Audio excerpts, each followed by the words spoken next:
Good evening, everyone. This is Stone Gasman live from New York City. And tonight we are going to be doing an audio commentary for the 1981 Italian movie Tragedy of a Ridiculous Man, starring Ugo Tagnazzi, excuse me, Anouk, Aimee, and a few other people we'll talk about. But but yeah, this is actually a eBay bootleg of the movie because the film does not have any official Region 1 release on DVD or Blu-ray. As a matter of fact, it's not really available on physical media, period, unless you want to go to Italy and actually get a official DVD copy. But if you want a copy, you could probably get one on eBay, which I was lucky enough to get. And I honestly would never intended to do this movie. See, the thing is that I made a commitment to do all 26 of the Lad Company releases over the course of, when they made them in the early 80s and they were distributed through Warner Brothers. And then there were a few in the 90s distributed by Paramount. And then finally in the 2000s, there were a couple more courtesy of Miramax. But this movie is probably Bertolucci's most obscure. It's certainly, basically, there's not much to it. And of course, like I said, we're going to be talking over a 117-minute movie. And that's why I'm afraid, by the hour mark, I'm going to have nothing left to say. But at the same time, we're going to still try to get through this and provide as much information as possible. So yeah, this was originally one of two films distributed by the Lad Company that I had no intention of doing. The other one was a 1980 concert film with Bette Midler called Divine Madness. Well, I decided to go ahead when I saw Tragedy of a Ridiculous Man on eBay. I decided to go ahead and pick it up to do the commentary. So I will also be doing Divine Madness, but I'm not going to be doing it until December 1st, which is actually going to be Bette Midler's birthday. So stand by for that. And oh, by the way, I just saw Hocus Pocus 2 yesterday, and Bette Midler, she's still got those pipes. She can still sing and she can still act wonderfully. Still very funny. Yeah, I always love Bette Midler. But at any rate, let's go ahead and get started here. And like I said, I'm paused on the Lad Company logo for Tragedy of a Ridiculous Man. And let's go ahead and get started on the count of 3, 2, 1, and play. And here we are right now. The Lad Company logo is on the screen, as you can see there. Very poor quality. Okay, now so let me talk about this bootleg for a second. Now, this was, I believe that this Warner Brothers release came out in the late 1980s, maybe the mid 1980s. It was not released in 82. This was released in Italy in the summer of 81.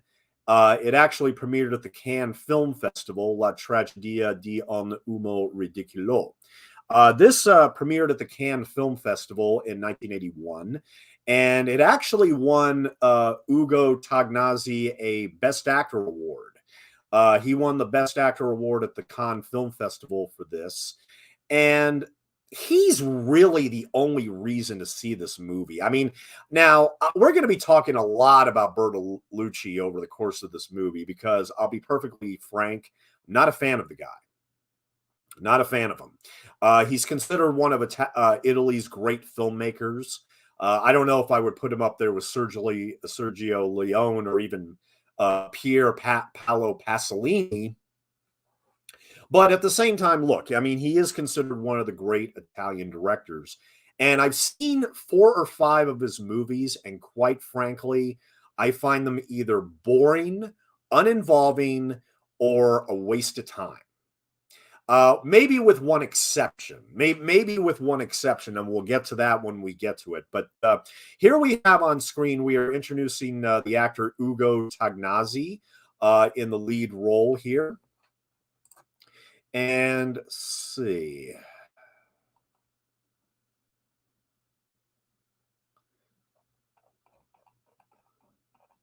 Yeah.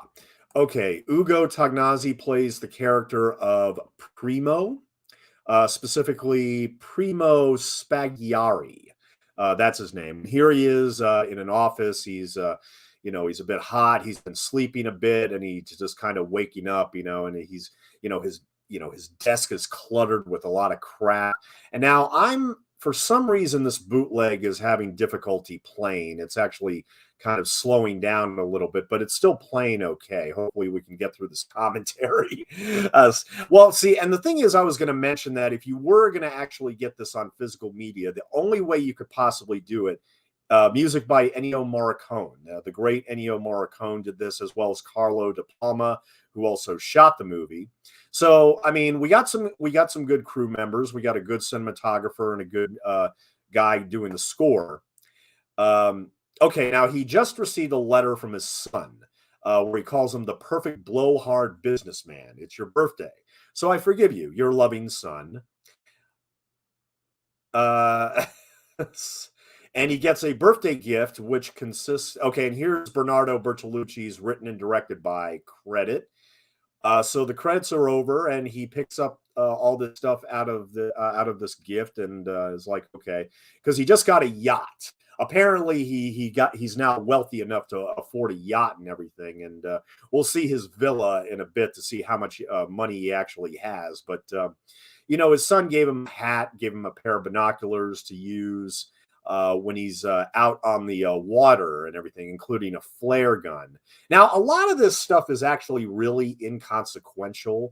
I mean, really, the only reason why we're being introduced at this moment is just to introduce who exactly Primo Spagliari is. He's basically a very successful businessman. He runs a cheese factory in Italy. I'm not exactly sure where, to be perfectly honest, but he does own and run a cheese factory somewhere in the country.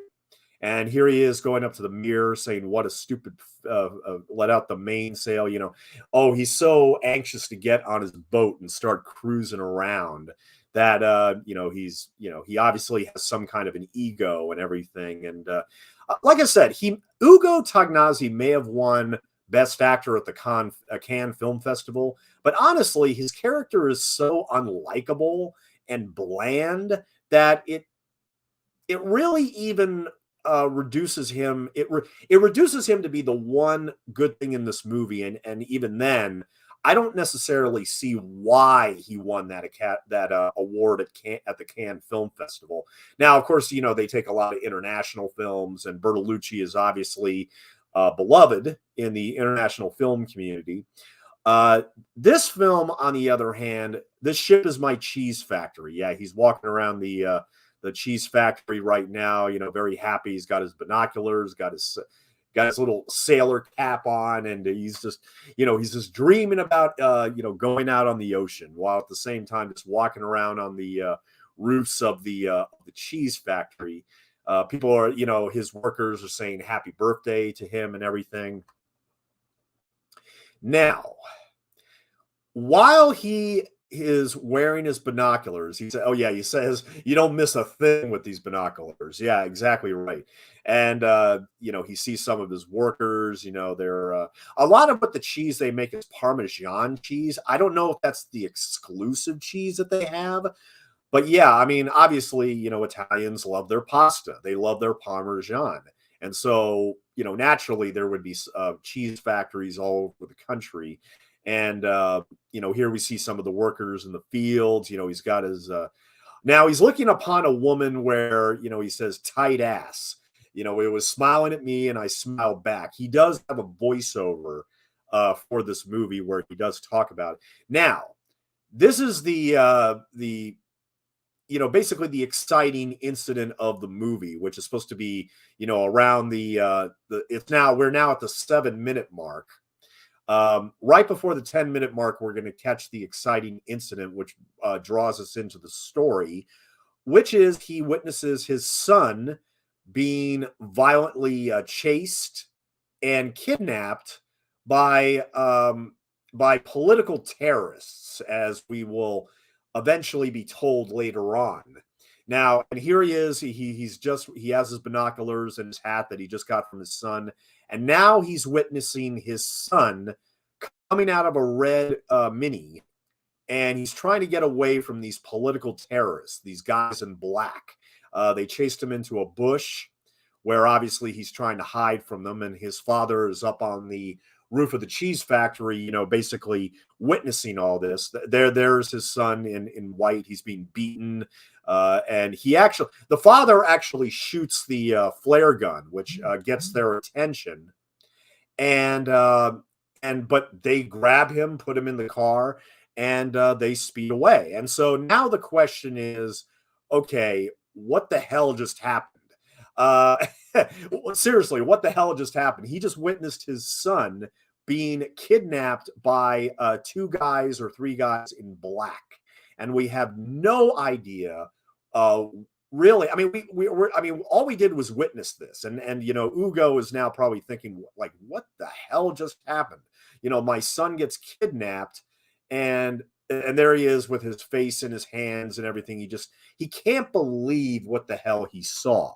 Now he's off at the site. The police are being summoned in with sniff dogs and everything. They're trying to figure out exactly what the hell happened.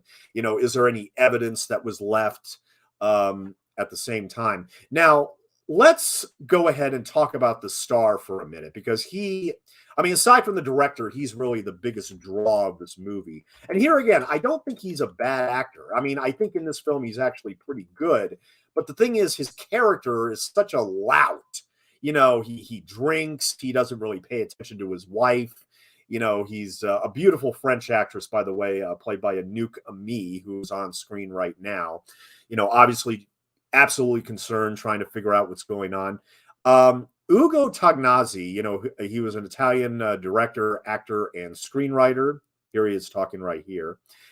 He started out in the 1950s. He was in films like The Cadets of Gascony, The Enchanting Enemy, 1953, If You Want 100 Million. What else here? Now, a lot of these have Italian titles, obviously. He did a movie in 1961 called The Fascist, where his character is also named Primo.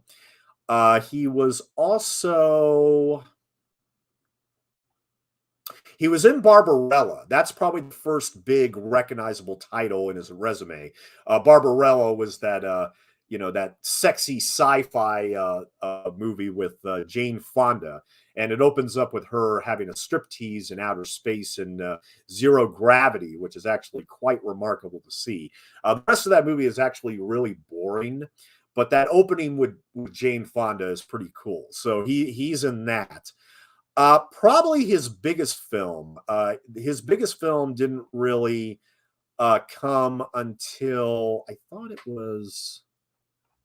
That's right. Yeah, he was in the 1978 classic comedy La Cage aux Folles.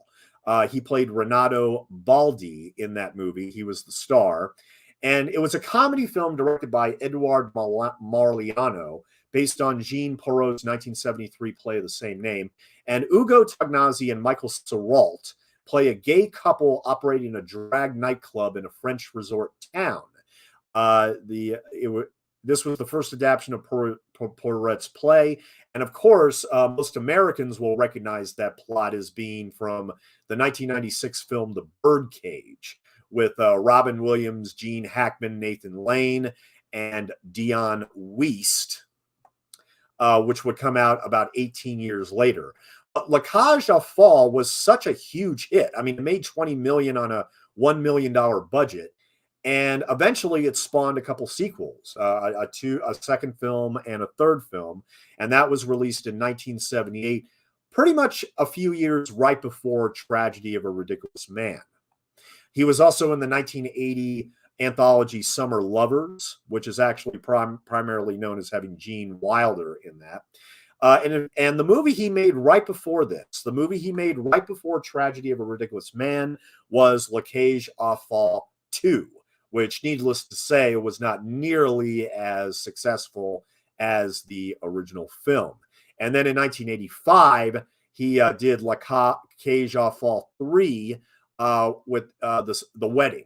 Yeah, the subtitle of the third movie is The Wedding. Now, he did pass away in 1990. And actually, his character name in his last Italian film, his name was Carlo De Palma, which is interesting because, of course, the cinematographer on this film is Carlo De Palma. But Tagnazzi was born in Cremona in northern Italy, but spent his youth in various localities as his father was a traveling clerk for an insurance company. After his return to his native city in 1936, he worked in a cured meats production plant where he achieved the position of accountant. During World War II, he was inducted into the army and returned home after the armistice of September 8th, 1943, and joined the Brigade Nair for a while. His passion for theater and acting dates from his early years, and was also during the conflict he organized shows for his fellow soldiers. In 1945, he moved to Milan, where he was enrolled in the theatrical company led by Wanda Osiris. Excuse me. A few years later, he formed his own successful musical review company. In 1950, he made his cinematic debut in a film directed by Mario Matali. The following year, he met Raimondo Vialno, with whom he formed a successful comedy duo for the newborn Rai TV from 1954 to 1960. Their shows, sometimes containing satirical material, were among the first to be censored on Italian television. After the first successful role in The Fascist, Tagnazzi became one of the most renowned characters of the so-called Italian comedy style. He worked with all the main directors of Italian cinema, including Mario Monticelli, Marco Ferrari, Carlo Lazzani, Dino Risi, Pier Paolo Pasolini in the movie Pigsty, Ettore Scala, Alberta Lattada, Nanni Loy, Pupi Avati, and others. Tagnazzi also directed some of his films, including the 1967 film Il Ficcio al Naso. The film was entered into the 17th Berlin International Film Festival. He was a well-known actor in Italy, starred in several important international films, which brought him fame in other parts of the world. In 1981, as I said at the beginning, he won the Best Male Actor Award at Cannes for Tragedy of a Ridiculous Man. While he worked primarily in Italian cinema, Tagnazzi is perhaps best remembered for his role as Renato Baldi, the gay owner of a Saint Tropez nightclub in the 1978 French comedy La Cage aux Folles, which became the highest-grossing foreign film ever released in the United States. Ugo Tagnazzi died of a brain hemorrhage in Rome in 1990, although there were rumors that his chronic depression led to suicide. He is buried in the cemetery of Velletri. His sons, Ricky Tagnazzi and Gianmarco Tagnazzi, are actors. Another son is a Norwegian film director and producer. His daughter, Maria Sol Tagnazzi, is also a film director. So he does have two sons, Ricky and Thomas. Now, I believe, of course, I'm kind of giving it away, ultimately what happened to the son late in the film, but he is credited, his son, I think, is credited as playing his son on screen. And yes, I just confirmed that. So Ricky does play his son on screen, although because of the fact he's supposed to be kidnapped, you'll probably surmise that we don't see him again till the end of the movie. And yes, we will. But like I said, there's a little twisty twist that Bertolucci throws into the second half to throw the viewer off as to what exactly the hell happened to him. So now, we did see another lady just a minute ago who we will talk about later. That actually is Laura Moranti, who plays Giovanni's girlfriend. Now, Giovanni, of course, is the name of the son, Primo's son, who just got kidnapped. And here's Anouk, Aimee, basically, really pissed at him and everything. It's like, why do we need pigs? Yes. And this is the French actress Anouk Aimee, who is now 90 years old. She was born on April 27th, 1932. Now, among her films are Federico Fellini's La Dolce Vita, after which she was considered a, quote, rising star who exploded onto the film world. She subsequently acted in Fellini's 8½, Jacques Demy's Lola, and just to remind everybody, I did a commentary on a Jacques Demy film which he made in 1972 called The Pied Piper, based on the famous German story. She was also in George Cukor's Justine and Robert Altman's probably his worst film called Predator or Ready to Wear. She won the Golden Globe Award for Best Actress and the BAFTA Award for Best Actress, and was nominated for the Academy Award for Best Actress for her acting in the 1966 romantic classic A Man and a Woman.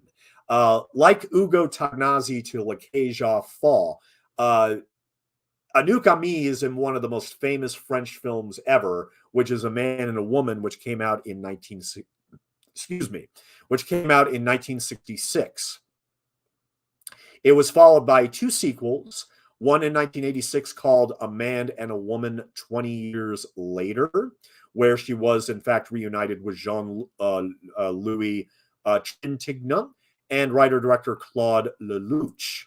And there was actually a third film. Yes, there was a third film to make the trilogy, which came out in 2019, which here again, written and directed by Claude Lelouch, and stars Anouk Aimee and Jean-Louis Trintignant. And that came out in 2019. And as far as I know, that is officially her last movie. I could be wrong, but yeah. I have a feeling that she retired after that because, she's now, 90 and she's probably in retirement and everything. And, but yeah, she was in some huge, huge films. I mean, the ones directed by Federico Fellini, La Dolce Vita and 8.5 in particular, which, confession, despite my love of cinema, I still have never I have not seen 8.5 or La Dolce Vita. And all the international film community is like, what the fuck? You haven't watched Fellini yet? No, I haven't gotten to Fellini yet, ladies and gentlemen. But one of these days, I promise I will be. One thing's for sure, I think I'd rather watch any Fellini film over any Bertolucci film. And yes, we are going to talk about Bertolucci in a bit. Now, but Anouk Aimee, she was also in the 2002 film Napoleon. She was also in the 1965 film The Dreamer, as well as many others. Yeah, she has a very long career going back to 1947. She was actually married to Albert Finney, the British actor, for a while, and she has one child from her second marriage. And film historian Jürgen Muller adds, whether one Aimee's greatest success came from the film A Man and a Woman, directed by Claude Lelouch, primarily due to the excellent acting by its stars and the beautiful music score. The film became an international success, winning both the grand prize of the Cannes Film Festival in 1966 and 2 Oscars, including Best Foreign Language Film. Tabery states that with her, quote, subtle portrayal of the heroine, self-protected, then succumbing to a new love, Aimee seemed to create a new kind of femme fatale. Film historian Jürgen Muller adds, whether one likes the film or not, it's still hard for anyone to resist the melancholy aura of Anouk Aimee. In many of her subsequent films, she would continue to play that type of role, quote, a woman of sensitivity whose emotions are often kept secret. Now, and here's where Ugo Tagnazzi gathers all the entire cheese factory, including his son's girlfriend, together to let them know of the tragic news that his son has been kidnapped. He doesn't exactly know by who, but we will find out that it was allegedly political terrorists. And there's Anouk Aimee not saying a word and everything. Like, okay, I thought about uploading this bootleg to YouTube, but the thing is, the quality is so bad. I mean, no, seriously. Like I said, this bootleg right here is from a late 1980s VHS tape rip, basically. There's a line at the bottom of the screen. You see cigarette burns. The picture quality is really not very good. So much even the Lad Company logo isn't very clear. But the thing about this movie is that, of course, this wasn't a hit in the U.S. Obviously, those at the Lad Company, the executives at the Lad Company in their very first year, they saw this film, they probably liked Bertolucci, and they knew that Ugo Tagnazzi just won the Best Actor award at Cannes. So they said, you know what? Okay, here's a check. We'll distribute the film in North America and the United States. It was released in February of 1982. And then it probably did not get a VHS release until probably 85, 86. It's only gotten some DVD releases in Italy, which are very expensive and very hard to get. I mean, you would have to import them. And I'm pretty sure the picture quality isn't as good on those as, it's probably on par with what we see right here. But please excuse me for 60 seconds. I'll be right back.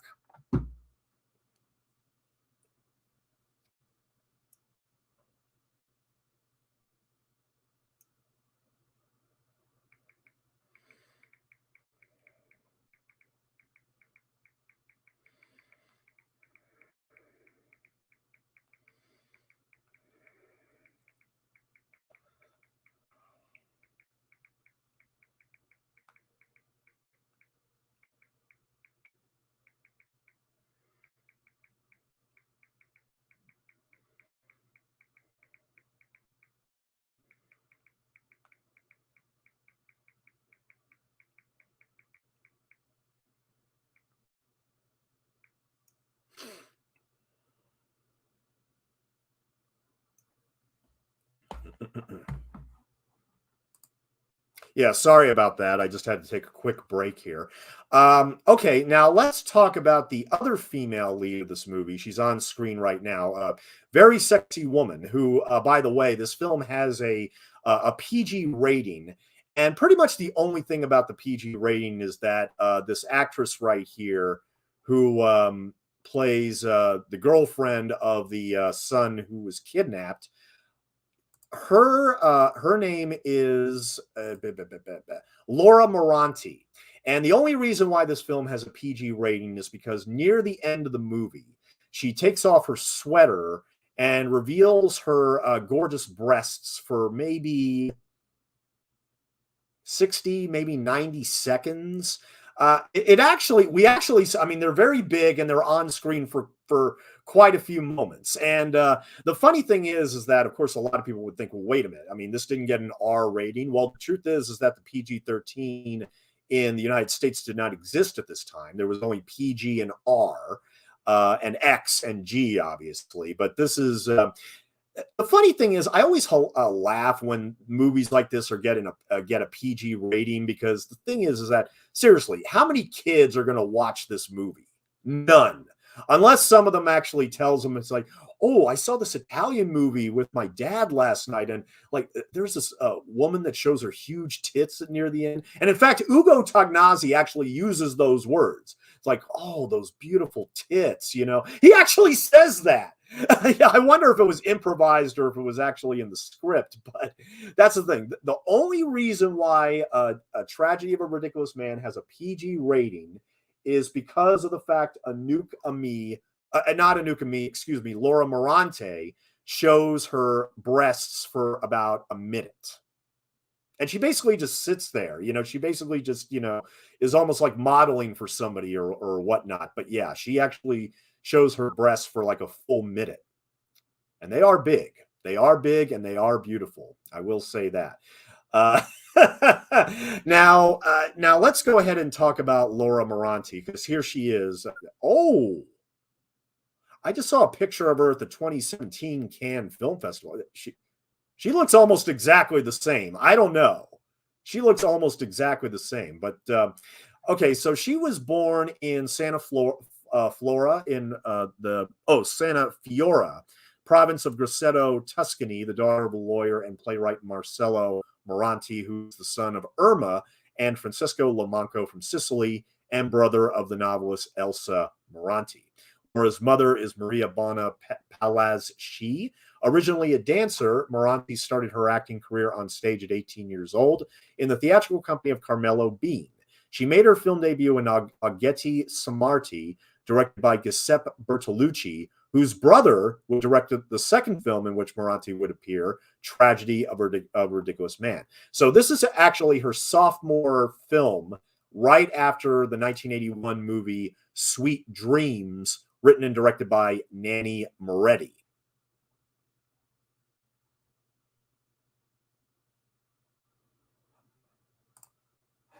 And after Tragedy of a Ridiculous Man, she would eventually be in other films like The Two Lives of Mattia Pascal, Man on Fire, 1987, not the Denzel Washington Man on Fire, Traces of an Amorous Life, 1990, The Naked Eye, First Light of Dawn, Free the Fish, A Journey Called Love, Empire of the Wolves.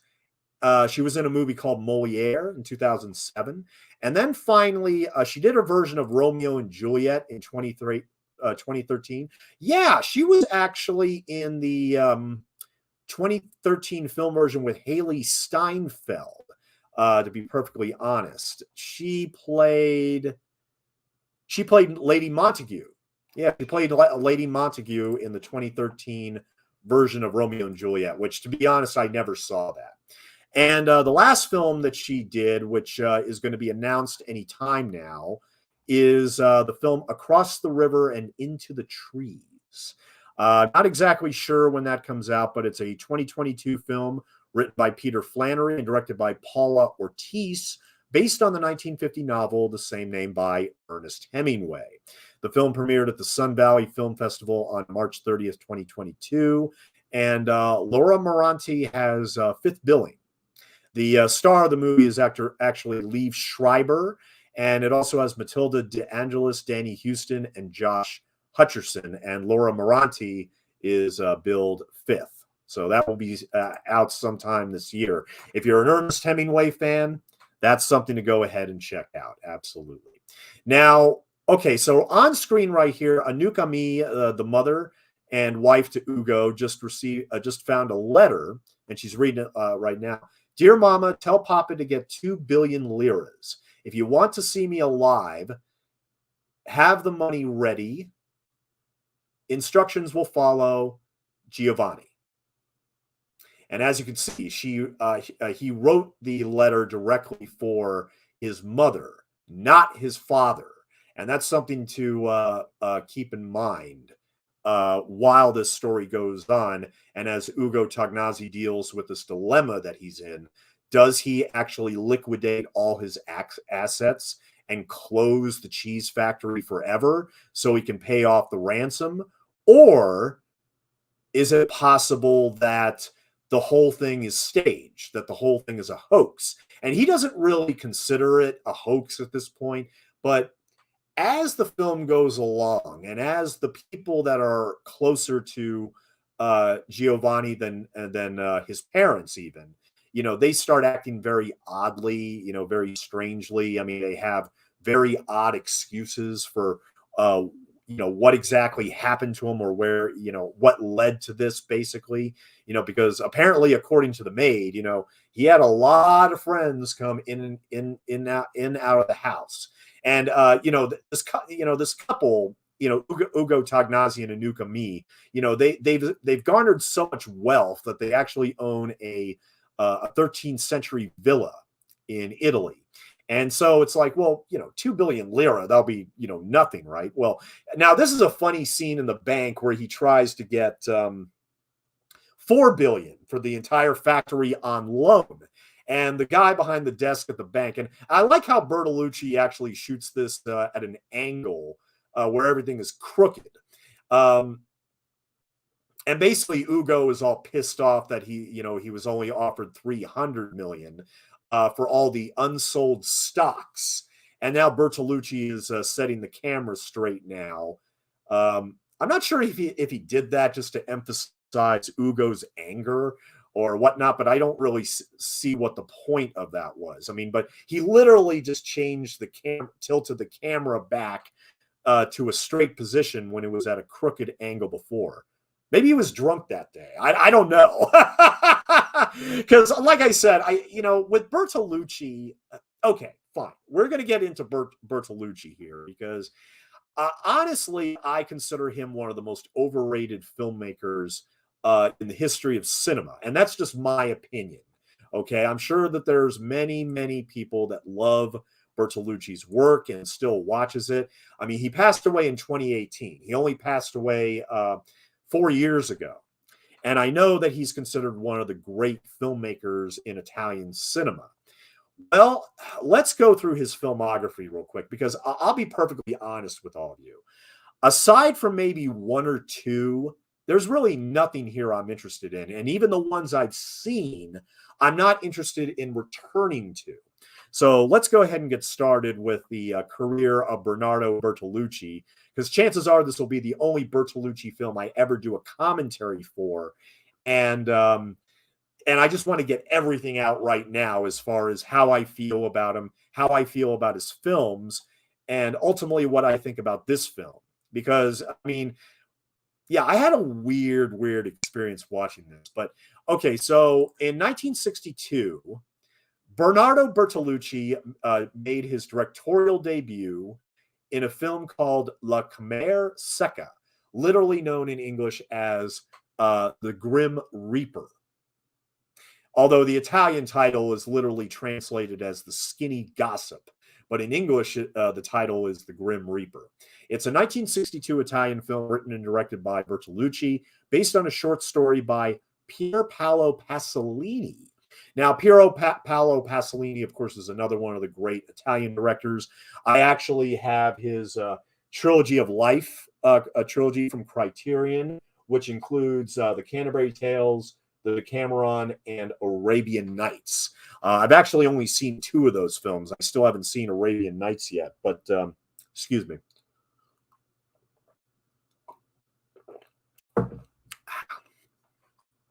But his first movie, Bertolucci's first movie, is very similar to Akira Kurosawa's influential Rashomon, which is funny that I read that because I actually watched Rashomon in a high school philosophy class, along with another one of Bertolucci's movies. So obviously, the guy running the philosophy class had a thing for Bernardo Bertolucci. He had a thing for him. Yeah, maybe even more so. But basically, his first film begins with an image, a very brutal image, of a prostitute's corpse on the bank of the Tiber in Rome. We then see a series of interrogations of suspects by the police, all of whom are known to have been in a nearby park at the time of the murder. Each narrative is interrupted by a sudden thunderstorm, when in each case leads to an interlude at the prostitute's apartment as she prepares for her evening. And I love this. All it says in terms of critical reception, critic John Simon called La Camera Secca, quote, pure trash.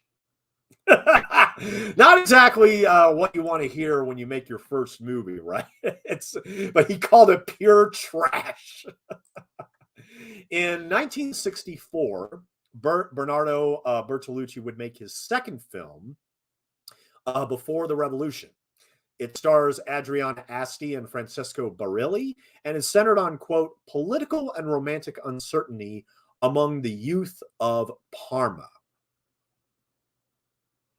Parma being a city in northern Italian region known for its architecture, music, and cheese, of all things.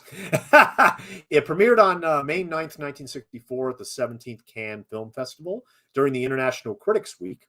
Although the initial reception was only lukewarm, it has since become widely respected by critics, praised for its technical merit and music, and is included in the book 1001 Movies You Must See Before You Die, where Colin McCabe refers to it as, quote, the perfect portrait of the generation who were to embrace revolt in the late 1960s. Perspective of the film was given at the BFI South Bank in London many years later. And that was actually one of the few movies that I was interested in checking out, just because I like movies about revolution and rebellion and all that stuff. But unfortunately, I don't think I was able to find it. Unfortunately, I mean, now his third film was called Partner, which was nominated for a Golden Lion Award. It follows a college student who has a routine life and who encounters a twin that he is not related to. Along the way, he discovers that the twin friend has many qualities that he doesn't have. Ennio Morricone also did the music for that movie. And believe it or not, Bernardo Bertolucci also wrote Once Upon a Time in the West. He was actually a co-writer with Dario Argento and Sergio Leone for Once Upon a Time in the West in 1968. And see, he also directed Amor e Rabia, specifically one segment of that movie called Agonia. In 1970, he directed wrote and directed two films, The Conformist with Jean-Louis Trintignant, who I mentioned before, who was in A Man and a Woman, the Man and the Woman trilogy, excuse me. And see, Bertolucci made use of the 1930s art and decor associated with the fascist era, the middle-class drawing rooms, and the huge halls of the ruling elite. I'm looking at the poster for it right now. It was distributed by Paramount Pictures, and Vincent Canby of the New York Times said, quote, "A dazzling movie, a superior film. The most striking and baroque images you're ever likely to see.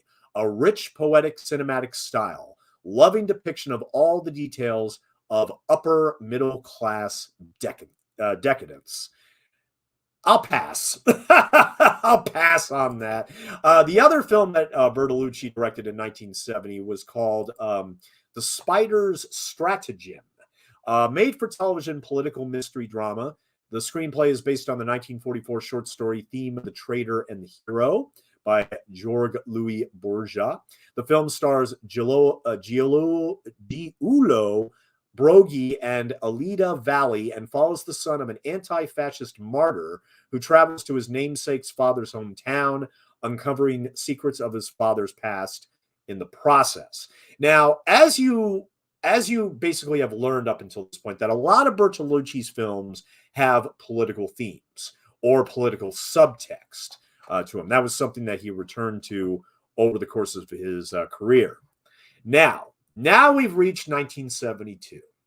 Now, as most film historians know, the film that really put Bertolucci on the map was a 1972 film, the most controversial of his entire career, called Last Tango in Paris, starring Marlon Brando, Maria Schneider, and Giovanna Galletti. And it's basically about a recently widowed American, played by Marlon Brando, who begins an anonymous sexual relationship with a young Parisian woman.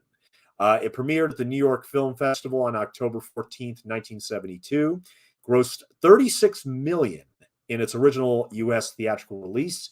The film's raw portrayal of sexual violence and emotional turmoil led to international controversy and drew various levels of government censorship in different jurisdictions. Upon release in the United States, the MPAA gave the film an X rating.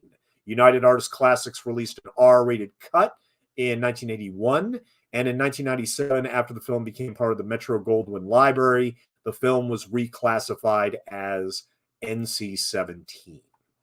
Okay? Now, I've seen Last Tango in Paris. I didn't like it. I found it dull as dishwater.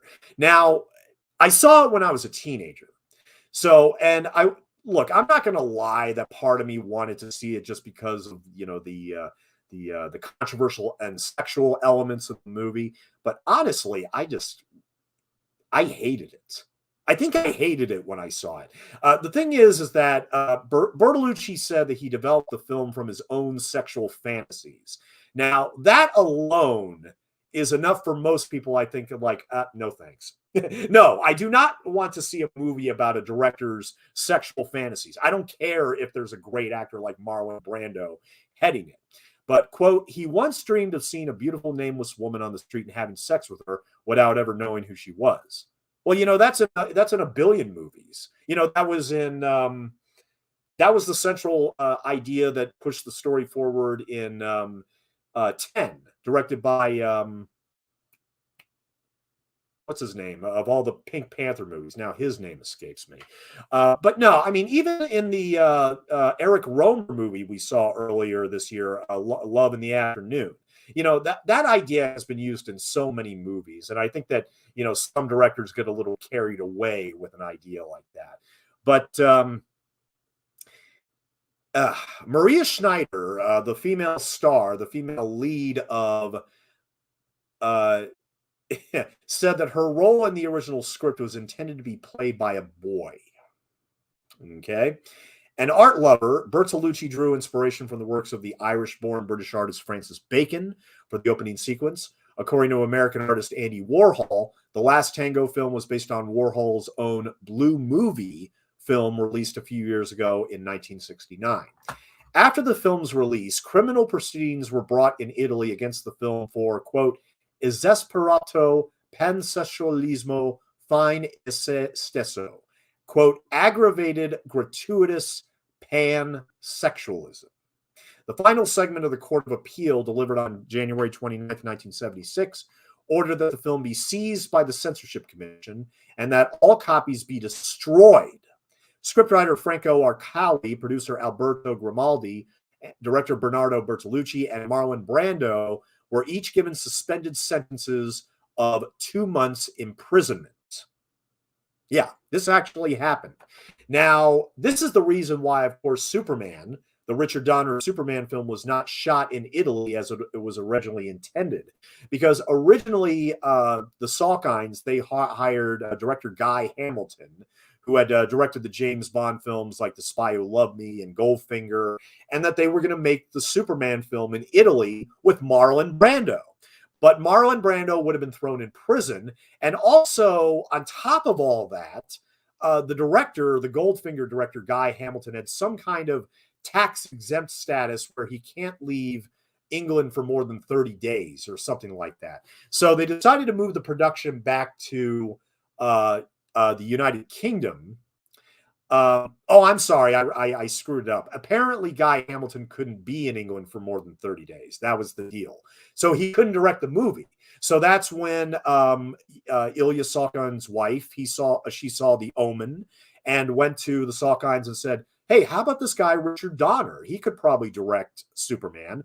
And that's ultimately what happened. And Marlon Brando was paid like $3.5 million for basically 15 minutes of work as Superman's father. Now, but here's the thing. When I saw Last Tango in Paris, the big thing that I was uncomfortable with was the sexuality. I mean, I couldn't stand it. I thought that all the sex scenes in the movie were unerotic, and they I don't know. Even as a perverted 14-year-old, I hated the movie. I mean, I had nothing but hate for the movie.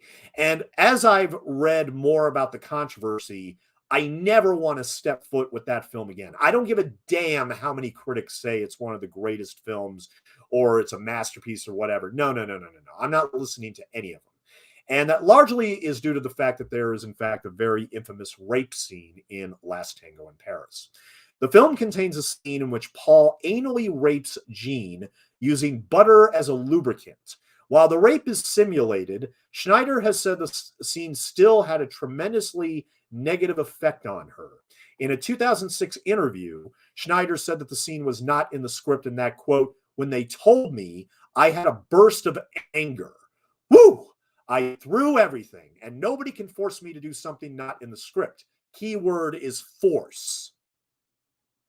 But I didn't know that. I was too young. In 2007, Schneider recounted feelings of sexual humiliation pertaining to the rape scene. They only told me about it before we had to film the scene, and I was so angry. I should have called my agent or have my lawyer come to the set because you can't force someone to do something that isn't in the script. But at the time, I didn't know that. Marlon said to me, Maria, don't worry, it's just a movie. But during the scene, even though what Marlon was doing wasn't real, I was crying real tears. Real tears. I felt humiliated, and to be honest, I felt a little raped, both by Marlon and by Bertolucci. After the scene, Marlon didn't console me or apologize. thankfully, there was just one take. In 2011, Bertolucci denied that he stole her youth. She was 19 at the time of filming, and commented, "The girl wasn't mature enough to understand what was going on." Oh, Jesus fucking Christ. Schneider remained friends with Brando until his death in 2004, but never made up with Bertolucci. She also claimed that Brando and Bertolucci, quote, made a fortune from the film while she made very little money. Schneider died in 2011. In February 2013, Bertolucci spoke about the film's effect on Schneider on the Dutch television show College Tour. In the interview, Bertolucci clarified that although the rape scene was in the script, the detail of using butter as a lubricant was improvised the day of shooting, and Schneider did not know about the use of butter beforehand. Bertolucci said, "I feel guilty, but I don't regret it." In September of 2013, Bertolucci spoke again about the scene at a retrospective at the Cinematic Françoise, claiming that the scene was in the script, but the use of butter was not. Bertolucci said that he and Brando, quote, decided not to say anything to Maria to get a more realistic response. And finally, in November 2016, a slightly different version of the College Tour interview was uploaded to YouTube by the Spanish nonprofit El Mundo del Asia on the International Day for the Elimination of Violence Against Women, accompanied by the statement concluding that the scene, quote, abused Schneider psychologically and who knows if also physically.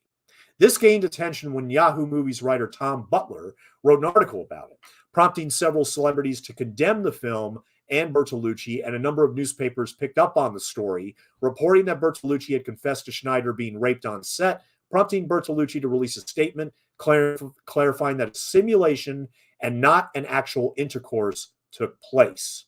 Bertolucci also shot a scene which showed Brando's genitals, but in 1973 explained, quote, I had so identified myself with Brando that I cut it out of shame for myself. To show him naked would have been like showing me naked. Schneider declared in an interview that, quote, Marlon said he felt raped and manipulated by it, and he was 48. And he was Marlon Brando. Like Schneider, Brando confirmed that the sex was simulated. Brando refused to speak to Bertolucci for 15 years after the production was completed. And I will stop talking about Last Tango in Paris with this very final quote by Bertolucci himself.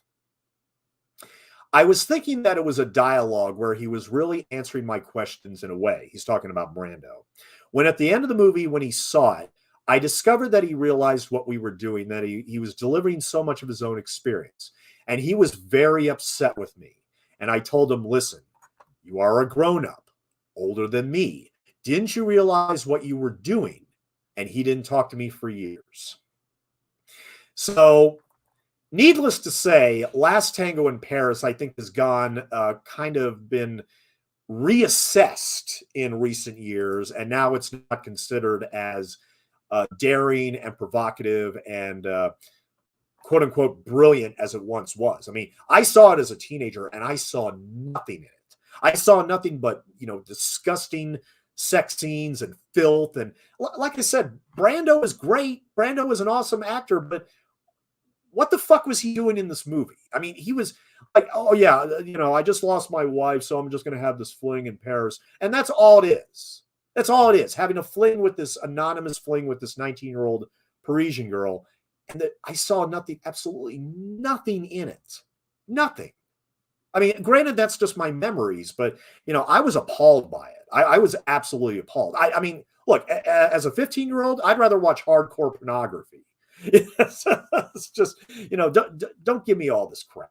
Just don't give me it. So I never liked Bertolucci's Last Tango in Paris. Now, after Last Tango in Paris, he made what is probably his greatest achievement, which is the 1976 epic 1900, which actually runs for approximately 317 minutes in its very uncut form.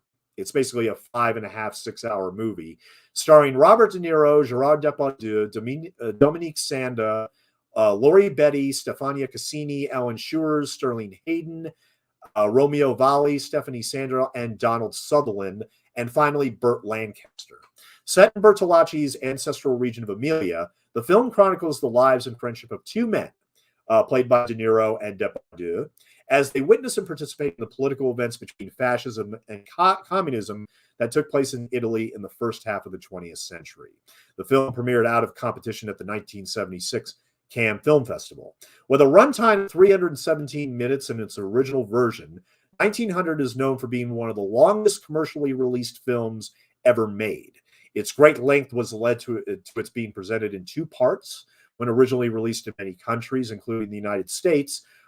Actually, in the United States, it had a single edited down version when it was released. 1900 has become widely regarded as a cult classic and has received several special edition home video releases from a variety of distributors. A restoration of the film premiered out of competition at the 74th International Venice Film Festival in 2017. I have seen 1900. I have actually watched every single minute of it.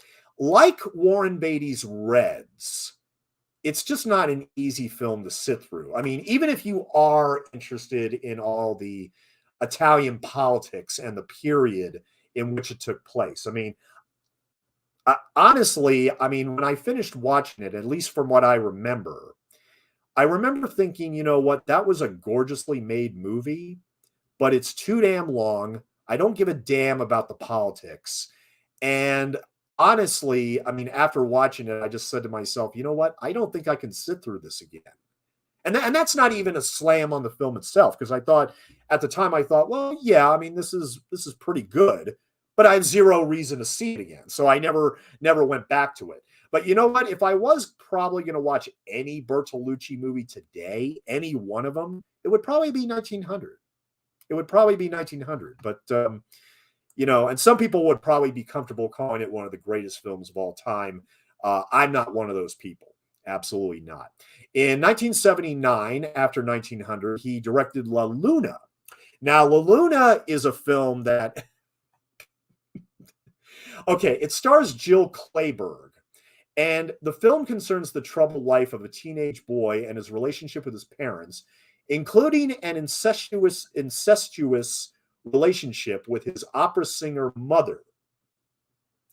And it stars Jill Clayburgh, Matthew Barry, Thomas Millian, Fred Gwynne of the Munsters fame, Veronica Lazar, and Alida Valli. It received mixed reviews from critics, though Jill Clayburgh's performance was widely praised, earning her a Golden Globe nomination. The film is dedicated to Bertolucci's off-collaborator Franco Arcali, who died of cancer during pre-production. Now, I'll be honest with you. I actually looked for this film. It's not available for streaming anywhere. And you can get a DVD of it from Kino Lorber, but if you go to the Blu-ray.com review of La Luna from 1979, they gave it 2 stars and basically called it one of Bertolucci's worst movies. So if you're really interested in seeing a 2.5-hour movie about a incest relationship between Jill Clayburgh and her teenage son, go for it. Funnily enough, another Lad Company film, which we will be doing a commentary on in November, also deals with an incestuous relationship between Sean Connery and his niece. And that is called 5 Days, One Summer, the final film directed by Fred Zinnemann, which I will be doing a commentary for in November. But I don't plan on watching La Luna at all. So take that what you will. Now, after La Luna, he then did Tragedy of a Ridiculous Man, which we are watching right now. Now, he was actually nominated for the Palme d'Or at Cannes, but unfortunately, but of course, the only award this movie won was Ugo Tagnazzi for Best Actor, and now he's drowning himself in alcohol because he feels that he is now convinced that his son is dead. You know, a lot of weird things have been happening. There was a helicopter circling his villa for a while, and now they're seeing the footage on a television screen. And, you know, basically, like I said, his girlfriend, who his father almost slept with, I'll be perfectly honest with you. There was a scene where they, you know, started kissing and making out on the bed, and they almost literally had sex. You know, he literally almost had sex with his son's girlfriend, you know. No request for a ransom, nor apparently any contact with the kidnappers. That's where we are right now. We are approximately 57 minutes. We are approximately 57 minutes into Tragedy of a Ridiculous Man. Now, going back to Bertolucci, now the next film that he made after Tragedy of a Ridiculous Man is probably his most famous movie. He won the Oscar for Best Director and Adapted Screenplay. He won the BAFTA Award for First Film. He won the Caesar Award for Best Foreign Film. He won the Directors Guild of America Award for Outstanding Directing. He won 2 Golden Globes. He was nominated for a shit ton of awards and won a shit ton of awards.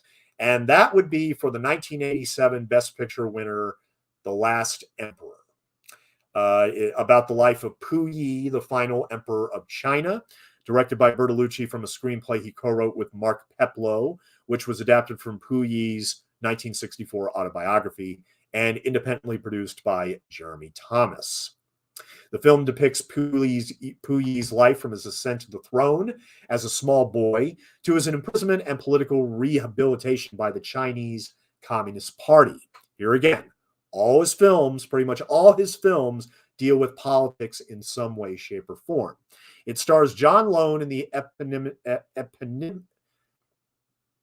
eponymous role with Peter O'Toole, Joan Chen, Ru Cheng Ying, Victor Wong, Dennis Dune, Vivian Wu, Lisa Liu, and Ryuko Sakamoto, who also composed the film score with David Byrne and Gong Su. It was the first Western feature film authorized by the People's Republic of China to film in the Forbidden City in Beijing. Last Emperor premiered at the 1987 Tokyo International Film Festival, was released in the United States by Columbia Pictures on November 18th, earned widespread positive reviews from critics, and was also a commercial success, where it got $79 million on a $24 million budget. And the film was converted into 3D and shown in the Cannes Classic section at the 2013 Cannes Film Festival. Okay.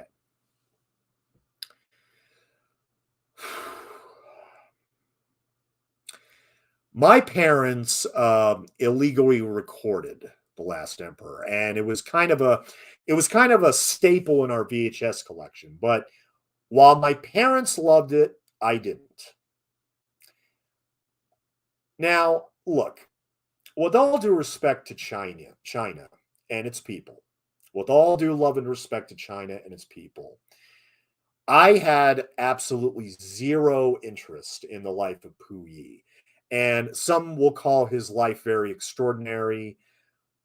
My reaction was basically, who cares? I didn't care. There are other movies, there are other movie biopics about certain people that I just have absolutely zero interest in. The recent House of Gucci is a perfect example. I don't give a damn about that family. Fuck that family. Seriously. So I refuse to watch a movie, especially a long ass movie, about what they allegedly did and what they allegedly didn't do. I didn't care. I didn't care. And honestly, there's a lot of biopics with certain individuals that I simply just do not care to watch for maybe personal reasons, maybe for unusual reasons, whatever the case may be. The Last Emperor, I don't think I've seen the film from start to finish. I've seen bits and pieces of it.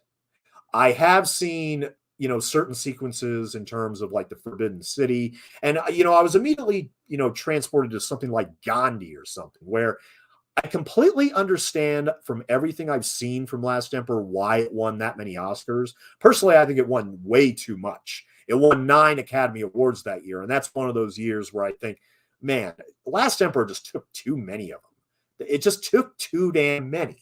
And here again, you can make an argument that, look, it's still, music, the music, the editing, the cinematography by Vittorio Storaro, who was supposed to shoot this movie, incidentally. And then he went over to shoot One from the Heart for Francis Ford Coppola instead. But look, I am not going to sit through a 163-minute movie about the life of the last emperor in China. I don't care. I don't care. I don't give a damn. As beautiful as the movie may be, I don't care. I don't care. So, yes, that is considered Bertolucci's most famous and honored film. I don't give a damn. I don't care. I don't care. After The Last Emperor in 1990, he made a movie which I actually do want to watch. This is one Bertolucci movie which I've never seen that I would like to check out sometime.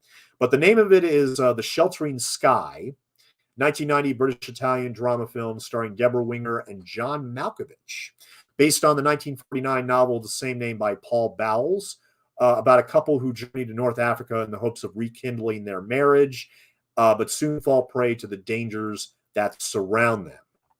Now, it was released by Warner Brothers in December of 1990. Total box office bomb. It only made $2 million on a $25 million budget. Total bomb in the theaters. And Rotten Tomatoes only gave it 50% of critics gave positive reviews, despite the film being a financial flop. Among those praising the film was the New York Times' Vincent Canby, who described it as a long, beautifully modified cry of despair. In 1998, Paul Bowles wrote a new preface to the novel in which he stated, "The less said about the film now, the better." Well, it still won some awards. I mean, Vittorio Storaro won Best Cinematography at the BAFTAs. It won Best Film Director and Cinematography at the Golden SIAC Awards, which is the a popular Italian film magazine published in Milan, Italy, the most popular there. It won a Golden Globe for the original score. It won several awards. I mean, it just, nobody saw it. Nobody saw it. And then we get to the other movie, which I watched in that philosophy class. Seriously. I mean, the guy, my philosophy teacher, had a thing for Bertolucci, which, may have been a little bit more unhealthy than I realized at the time. But he also showed us Little Buddha. Now, if anybody knows what Little Buddha is, it's the movie where Keanu Reeves plays Siddhartha, and Bridget Fonda stars in it along with Chris Isaac. And God, it's basically about these Buddhist monks who are searching for a child who is the rebirth of their great Buddhist teacher. And the fellow monks believe they have found a candidate for the child in whom Lama Dore is reborn, an American boy named Jesse Conrad, the son of an architect and teacher who live in Seattle. The monks come to Seattle in order to meet the boy. Now, but Keanu Reeves is really the one thing about that movie that stands out. Otherwise, here again, boring as shit. And I wasn't the only one. I remember when we watched Little Buddha in class, half the class was asleep. Half the class was asleep. They did not care. Even with Keanu Reeves headlining the movie, they did not care. They were seriously all sleeping. We were struggling to get through that. Look, I'm all down for watching movies in classes in school, but man, come on. I mean, yeah, let's show them Little Buddha. Yeah, they're really gonna get stimulated watching Little Buddha. All right, so in 1996, Bernardo Bertolucci made his next film, which was a film starring Liv Tyler, Joseph Fiennes, Jeremy Irons, Sinead Cusack, and Rachel Weisz. And that movie is indeed called Stealing Beauty. It's about a 19-year-old American woman. What is it about Bertolucci and 19-year-olds? I don't know. But anyway, the film is about a 19-year-old American woman who travels to a lush Tuscan villa near Siena to stay with family friends of her poet mother who recently died. The film was international co-production between France, Italy, and the United Kingdom, was Tyler's first leading film role. Yeah, this was after she appeared in Empire Records, which is a film that I very famously hate and have trashed ever since it came out in 1995, despite the fact that it seems to be beloved by teenagers who discovered it at that time. I was a teenager. I saw it as a teenager. I thought it sucked. I thought it was insulting. I hated everybody in that movie. Everybody. But anyway. So that's what Stealing Beauty is about. Liv Tyler admitted she bitterly fought against appearing topless in this movie. Ooh. Quote, "Of course, the thought of showing your body parts is terrifying thought. I find it terrifying. let alone the whole world. And I fought it until the very end. Mm. Mm. Okay. Roger Ebert of the Chicago Sun-Times gave it 2 stars out of 4 and wrote, the movie plays like the kind of line a rich older guy would lay on a teenage model. Fucking Bertolucci. God. Suppressing his own intelligence and irony in order to spread out before her the wonderful world he would like to give her as a gift. The problem here is that many 19-year-old women, especially the beautiful international model types, would rather stain their teeth with cigarettes and go to discos with cretins on motorcycles than have all of Tuscany as their sandbox. Yes. The Washington Post, the San Francisco Chronicle, and Real Views all gave Stealing Beauty negative reviews, with Bernardelli in particular calling the movie, quote, an atmosphere study lacking characters, and Thompson calling it inscrutable. Others, such as the Chicago Reader, the Rolling Stone, New York Times, were more positive, but like The Sheltering Sky, only 50% of Rotten Tomatoes critics think it's positive and worth seeing. And here we had a very odd feel-up scene between Ugo Tagnazzi and Anouk Aimee. I actually do love it when their servant starts yawning. It's like, yeah, exactly. Because okay, so let me finish this up, and then we'll get back to tragedy. But he only made 6 more films. He only made 6 more films to close out his career. Besieged in 1998, Triumph of Love 2001, 10 Minutes Older, The Cello 2002, The Dreamers 2003, which part of me wants to see that as well, just because I'm such a huge Eva Green fan. Here again, possibly. 2012, he made Me and You, which was nominated for several awards at the David D. Donatello.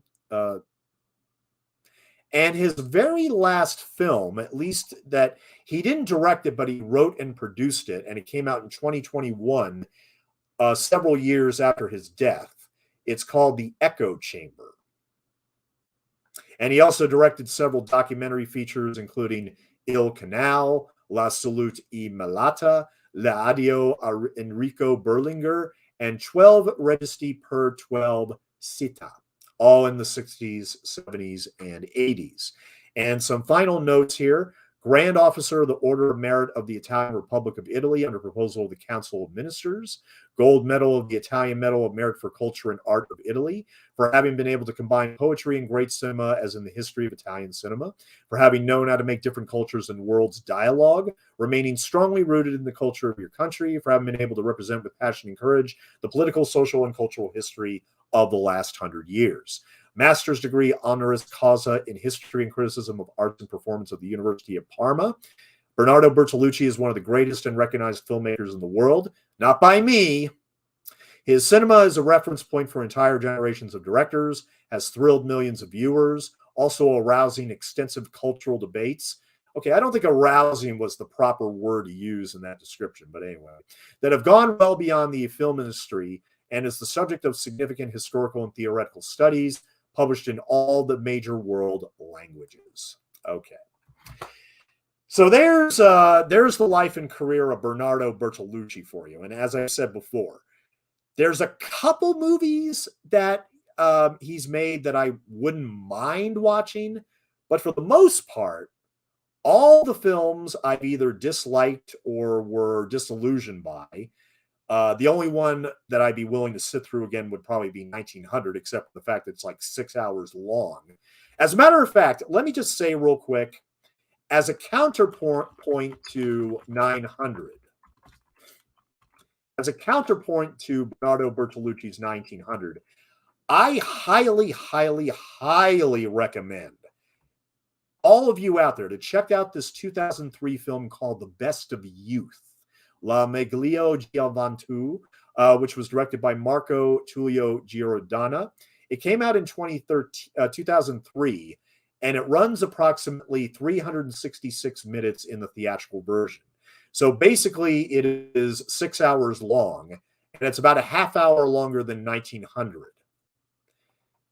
That movie, The Best of Youth, was so fucking powerful. And here again, it does showcase the Italian politics and revolutions that took place in the 70s and 80s. And I thought it was just compelling. I mean, excuse me, it encompasses the major political and social events in post-World War II Italian history. That's what 1900 essentially did. But I think Best of Youth is 1,000 times better. When I saw it, it was made for 12 billion lira. And like I said, I mean, I could have watched another 6 hours of it. That's what Roger Ebert said too. He said, look, I mean, I was blown away for 6 hours. I could have kept watching for another six. That's how much he loved it. That's how much I loved it. The Best of Youth, 2003. I definitely recommend that over any Bertolucci movie. Damn the Italian critics. Damn the Italian historians. If I was Italian and I actually grew up in Italy, I admit I would have a much more deep dive into all his films, and I would probably even be more drawn to them for that reason, arguably. But look, I'm just being honest with you all. I am not a fan of Bertolucci, and I was kind of hoping Tragedy of a Ridiculous Man would change that, but it doesn't. It's for the first hour. For the first hour of Tragedy of a Ridiculous Man, I was mildly interested, and keyword is mild there, okay? Look, I mean, of course, when I realized that his son was kidnapped and he was basically viewing everything with the binoculars that his son gave him, look, I admittedly was hooked into the story at that point. At the halfway mark, or just over the halfway mark, that's when my interest in this movie began to seriously wane. Okay. Now, let me just say right now, because we need to talk about the limited, very, very limited audience reaction to this movie. Let me say first off,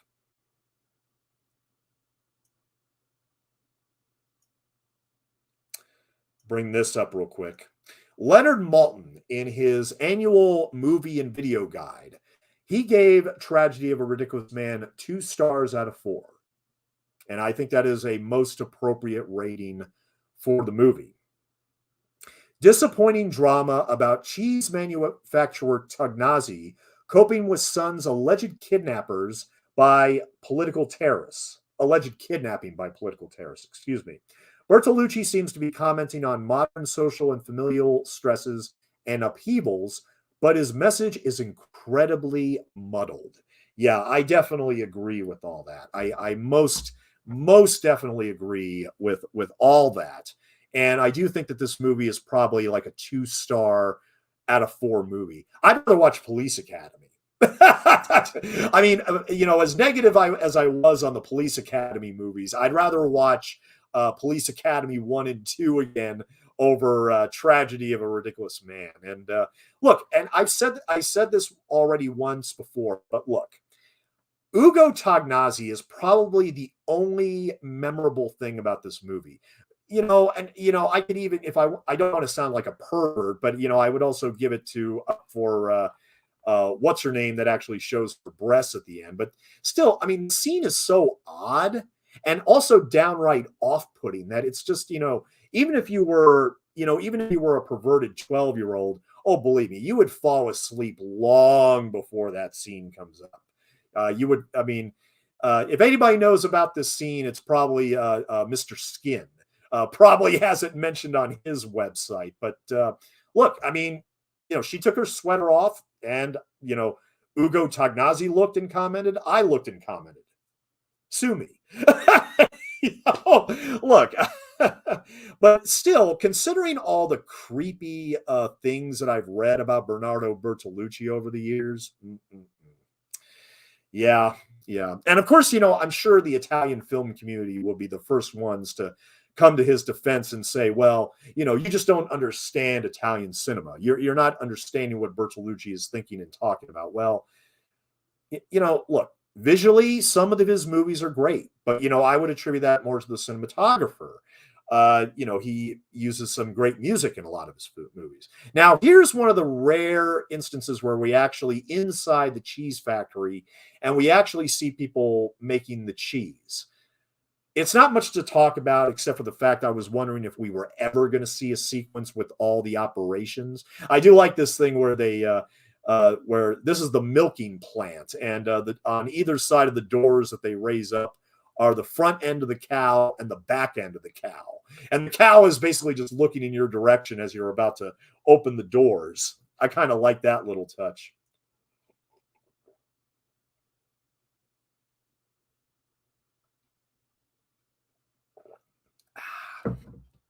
Drinking some spiced apple cider, courtesy of Trader Joe's. Really like that.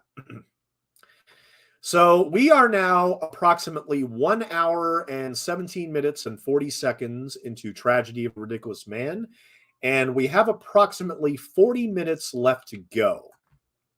So we're going to be finished with this at approximately 1 a.m. And oh, I'm so looking forward to it. I mean, like I said, I wasn't expecting much from this movie when I popped it in my player for the first time. And like I said, I was hoping against hope that this movie would make me change my mind on Bertolucci, but unfortunately, it hasn't. So that's just the truth. I mean, I want to thank everybody for watching tonight. Anybody that's out there in the chat, let me know what you think of Bertolucci. Let me know what you think of his films, and I will be more than happy to share it with everybody. But yeah, I mean, for 1 hour and 15 minutes, I found this movie mildly compelling. And then when Ugo Tagnazzi, figures out a way that he's going to basically elaborate this plan where he's going to, pay the ransom and everything, but he also believes that his son is dead. And I guess the whole idea is that he wants to continue having empathy and to all this. But here again, I mean, it's like what Leonard Maltin said. All of this is just very, very muddled. It doesn't really come through. Unless you're a Bertolucci fan, which would make more sense to you.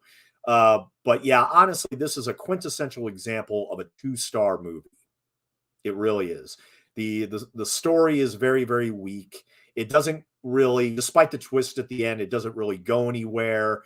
And honestly, I just got a little tired of Ugo Tognazzi's, constant brooding and bloating, and he spends 10 seconds actually drinking alcohol from a bottle. He nearly dies. I mean, they said, oh my God, he's so drunk he may die and everything.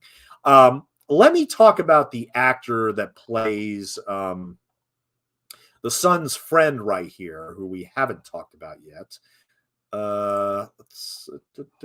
Okay, so this actor's name is plays Adelpho. His name is Victor Cavallo, and he was born in 1947 but died in Rome in the year 2000. Started his acting career on stage. Here he is talking right now, where they're saying that it might in fact be a hoax. But he started his acting career on stage in 1974. In cinema, worked for directors such as Bertolucci and Francesca Arbigui. He died of hepatitis C at the age of 52. And the other films that he was in, this was actually his very first movie. Tragedy of a Ridiculous Man was his very first movie. After this, he did some other Italian films and television in the 1980s. Eventually, he was in a 1988 film called The Invisible Ones, an Italian drama directed by Pascal Squitieri. He was also in a 1989 film called Burrow Towards Evening, Pied Piatti, The Great Pumpkin, not the Peanuts movie, The Great Pumpkin. No. This is something completely different. A literal translation of the title would substitute watermelon for pumpkin. However, the phrase has pop culture cachet for being an international mistranslation of The Great Pumpkin from the comic strip The Peanuts. Yes. Which, by the way, it's October. We all need to watch that movie. Oh, and now we're watching a pig being tortured on camera. Oh, that's nice. Yeah, that's really nice. In 1995, he was in a film called Who Killed Pasolini, which was obviously about the undetermined death of the director. Poor Zeus, 1997. Shooting the Moon, 1998. And finally, he was also in The Ballad of the Windshield Washers. Oh, yeah, real classic right there, it sounds like. And finally, in 1999, he was in a movie called Excellent Cadavers. So he only did about 20 Italian movies before he passed away. And in fact, the picture on Wikipedia is actually his picture from Tragedy of a Ridiculous Man. Believe it or not, because that's what he was in 1982. But yeah, there he is right there. I mean, probably the only film I will ever see him in. And now we see Laura Moranti, sporting some sunglasses. Hoax, almost laughable. We're at war here. I fought with the partisans. You're so smug, she says. You know everything about terrorism and terrorists, but you know nothing about partisans. Harakira or Harakiri or whatnot. I don't. All right, let's go to IMDb because I'm shitting you not. There's only three user reviews for Tragedy of a Ridiculous Man. Like I said, when this film came out in the US, I could imagine that nobody saw it. Nobody saw it. I mean, unless you were in New York or LA at the time and you decided to go see the new Bertolucci movie, well, there you go. But at IMDb, it has a 6.5 out of 10 rating, which I think is a little too high, to be honest. And it only has three user reviews, and I'm going to read them right now. The first review, 7 out of 10. Interesting, if not quite compelling, with tonal shifts from drama to near farcical satire. Well acted by Ugo Tagnazzi, I agree, as a self-made cheese factory owner whose son is apparently kidnapped, although we can see there's a real possibility the kidnapping was staged so the son could raise money for left-wing causes he supports. There you go. Most of the film is about Tagnazzi dealing with the kidnapping by pondering selling his factory and getting to know two go-betweens who may or might not have their own agendas. The son's girlfriend and a leftist sort of priest, as well as dealing with his wife, Anouk, Aimee, who is far more anxious to sell everything they own to pay the kidnappers than the more cynical and wily Tagnazzi. What was hard for me was that, unlike its spiritual forerunner, The Spider's Stratagem, the Bertolucci film from 1970, the more satirical, lighter-toned edge seems to work against the drama and vice versa. Nonetheless, this is interesting and thought-provoking, and if not among Bertolucci's greatest works, still well worth seeing. The next review, though, is 5 out of 10, far from Bertolucci's best. I see this film in straight connection with La Strategia del Ragno, also directed by Bertolucci 11 years before, only with characters inversion, meaning that in this one, the father goes along, find out things about his son, hidden things beyond what he looked like. In the 1970 film, it is the son who finds out the life of his late father has hidden secrets. Still, I found the older movie much more appealing in terms of the plot itself, but also in terms of the direction also. It is obvious that a good plot stimulates good direction, but this still is one which could have been better. It has from times to times the quality seal from Bertolucci, but in general, it's not as good as others. The end is very delayed. The film could have had less than 20 minutes, and it would have been better to watch. I agree with that. This is a 117-minute movie, but the plot is so fragile, despite the lead character's admittedly compelling dilemma. You know, he admittedly has a very compelling dilemma here. But man, this movie could have been take 20, 30 minutes out of it. You could have had a much more better film experience, I think, with that. Some beautiful images along the time, as usual, in Bertolucci, but then again, somewhat meaningless as they are not many times in the context of the story.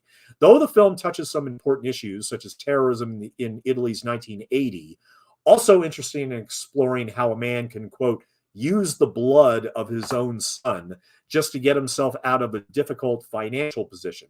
Not much more than this. It's worth watching if you like Bertolucci or if you have a special interest in Italian cinema, but don't judge the director just on this one. It is unfair, especially if we think that his second film after this was The Last Emperor. And as I stipulated before, I am not judging Bertolucci just on this one film. Absolutely not. And finally, the third user review, 10 out of 10, Bertolucci's most underrated work. A decade after the worldwide success of Last Tango and a half dozen years following his ambitious failure 1900, Bernardo Bertolucci makes his most restrained, workmanlike, and nuanced film. There's nothing as stylish as there is in this great film, The Conformist. There's no Marlon Brando as the last American in Paris, as there is in Tango. There's only a wholly realized work full of quiet daring. Not so sure about that. Ugo Tagnazzi, a veteran of the Italian film and theater, is Primo Spaghiari, a cheese factory owner in northern Italy who accidentally witnesses the kidnapping of his only son. Flanked by his glamorous French wife, played by the accomplished Anouk Aimee, his son's radical, sexy girlfriend, played by the talented Laura Moranti, and a priest who seems capable of anything, actor Victor Cavallo, the drama unfolds. A cloud of mystery hangs over the autumnal landscape. A director who made his career at an Oedipal quest in search of his father now turns his gaze around in A Father Searches for His Son, except for the fact that he doesn't. There is not one moment in this entire film where Ugo Tognazzi actually physically goes places to look for his son. That's what most fathers would do, if you ask me. Bertolucci, working with his actors and aided by veteran cinematographer Carlo De Palma, who made his name working with Michelangelo Antonioni, Red Desert and Blow Up, transforms the countryside of Emilia, where he's from, and the estate with the factory into a vast theater of contemporary Greek tragedy. The stunning shot of large cheese wheels in the factory refrigerator that Spaghiari refers to as his Fort Knox, Spaghiari's bicycle ride across the city of Parma that is a small-time capsule of post-war Italian cinema, and the beguiling ending are scenes that alone would make this film worth seeing. Here again, I found the ending rather tedious and not necessarily beguiling, but that's just me. I've watched this film a number of times at repertory cinemas, on television, and on an old VHS, which is obviously where this copy is drawing its source from. It grows with each viewing. Something new to see or discover every time I watch it, and watching is one of the various themes of this film.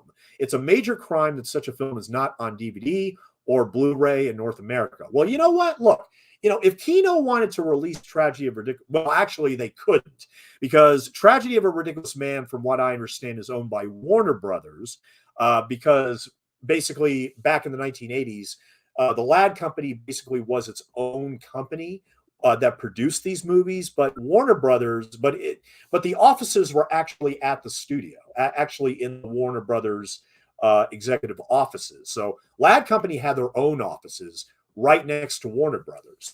And Warner Brothers basically just distributed the films and didn't exactly produce them.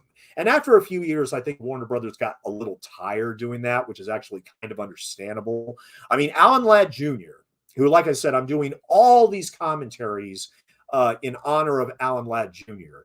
He obviously, after winning Best Picture for Chariots of Fire, he had more than enough clout to start his own company. And in 1981, he nearly all the films that he put in 1981 were great. Body Heat. And I did commentaries on all of them. Chariots of Fire, Body Heat, Outland, and the one that's not very good is Looker, directed by the guy that wrote Jurassic Park, Michael Crichton. That one, and it's not terrible, but you can go listen to my commentary and everything. That it wasn't great. And this one, while it was made in Italy and distributed in Italy in 1981, it wasn't until 82 when it was given a U.S. domestic release. And it wasn't until maybe 3 or 4 years later, maybe 5 or 6, where Warner Brothers finally gave it a VHS release. So if anybody's going to do it, it would be Warner Archive. And they haven't even released this movie on DVD, which I admit is kind of a tragedy. But what is the demand for this film? That's a good question. He's probably one of only 2 people. He's only one of 2 people on IMDb that would want this film on DVD. And on that note, She finally takes off this red sweater to expose her breasts for Ugo Tagnazzi and throws the sweater on his head. And he just looks and says, God, what tits? Like, yeah, yeah, those are beautifully real tits right there. Right? Look, it's like it's the one thing in the second half of the movie which I kind of like. But why did she take the sweater off? Does it really matter? You know, does it really matter? It's just like I can't help it but think that Bertolucci, when he was directing that scene, it's like, hey, take off your sweater. There's not really a reason for you to do it. Just take off your sweater, like, because we got to see those tits. God, Bertolucci is acting like Danny Steinman, for fuck's sake. I mean, it's so look. All right, we are coming up on 1 hour and 33 minutes. 1 hour and 33 minutes, and we have approximately 24 minutes left to go. Yeah, we have 24 minutes to go in Tragedy of a Ridiculous Man. And as I said, all this second half to me was just a total blur. I thought the mystery that was there before had diminished to virtually nothing as Ugo Tagnazzi puts his plan into effect. But like I said, he's the only thing about this movie that I like, really. I mean, Anouk, Aimee, and I keep forgetting her name, Laura Camonte. I mean, both of them are fine. I mean, I don't think either of them make a huge impression. Well, Laura, made a huge impression in that one scene, but that's not what we want to see them give performances too. We don't want to see them just merely take off their sweater and get aroused and everything. And that's the thing. There is not a sex scene, but there is like a scene between Ugo Tagnazzi and Anouk Aimee where they actually, basically feel up each other in bed. We don't see them have sex, but we see Anouk Aimee, getting aroused, and he starts touching her vagina. She starts touching his penis. You get the idea. You get the idea, and we basically get it after that they do have sex. But I honestly though I thought Anouk Aimee and Laura Camonte were kind of wasted in this movie. I don't think that whatever talents that they absolutely have and harbor, I just don't think that they're really exercised in this film enough, because it's really mostly about Ugo Tagnazzi. It's a character study. It's a character study of a man with a dilemma. And that dilemma is, do I get rid of everything I own just to pay for my son's ransom? Or is the kidnapping just all a hoax? And he should basically accept the fact that he's probably dead, and that, getting rid of his entire factory would, of course, be a huge blunder, and it would basically bankrupt him and his wife. In fact, there is actually a nice little scene in the second half of this movie where, after he brings breakfast up to her, where, she starts talking about, look, I mean, do we really need all this to survive? No, not really. We don't really need it all. I mean, look, there are a few moments throughout where I thought that there was, some insight, there was some, interesting character moments that would reveal something larger, but except for the fact that when they're over, they're over. And what we have left is a lot of, curiously maudlin and unemotional scenes. That just kind of just play out with no real sparks or fireworks or just any real sense of there's a lot of dialogue in this movie, and quite frankly a lot of it is just rather unmemorable, forgettable. It doesn't there's just nothing here. I don't know whether you're crazy or just ridiculous, his wife says. You tell me if I'm ridiculous going around with $1 billion followed by them. Don't worry about them. They've agreed. They'll hold off long enough for us to pay. Yeah, so they are going to pay the ransom even though he's convinced his son is dead. I don't know. He wants the number of each bill.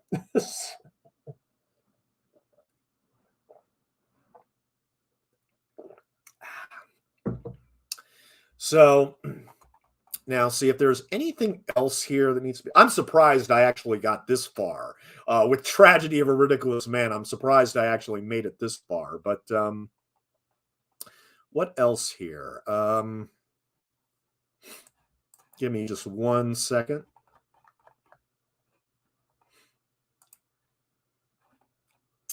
See if there's anything else that's rather substantial here in terms of. Now, okay, I actually do like the critics Frederick and Marianne Broussard, even though they tend to be positive on every movie they talk about. This is what they say about Tragedy of a Ridiculous Man. Primo owns a cheese factory in northern Italy. His bourgeois life is upended when his son is kidnapped by terrorists. Suddenly, everything Primo has worked to achieve is up for grabs. The context of his life is switched, and he is hostage to events and mysteries he cannot control. What pretentious language. Yeah, he just said what pretentious language. Yeah, exactly. I mean, when the maid yawns and when he says what preposterous diet. Yeah, those are two things about this film that I actually feel strongly about. The police chief thinks that Giovanni has orchestrated his own disappearance in order to extract money from his father for left-wing anarchists. Maybe he is right. In order to meet the ransom demand, Primo must close his factory. His French wife, his son's girlfriend, and a worker priest toy with him when he later tries to turn the tragedy into a triumph. Director Bertolucci makes the ending into a puzzle and challenges the audience to see the meaning in this modern-day parable about, quote, a son who dies and is reborn. The film works on its own odd way as a political meditation on the generation gap and the, quote, instability of the stations of men. Okay. I don't know if I can disagree with any of that. And see who else here.